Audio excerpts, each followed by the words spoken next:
So I was about to go inside after spending some time on my aquarium looking at my fish until this guy stopped me and he decided to hop on the table where I am. Hey, bye.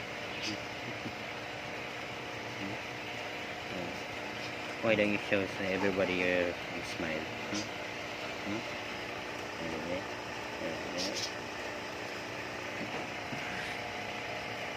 Now I cannot go inside anymore. Look. He's loving the moment. He won't let me leave. Oh. What do you want kasi? What do you want? Pat? Oh, no licking.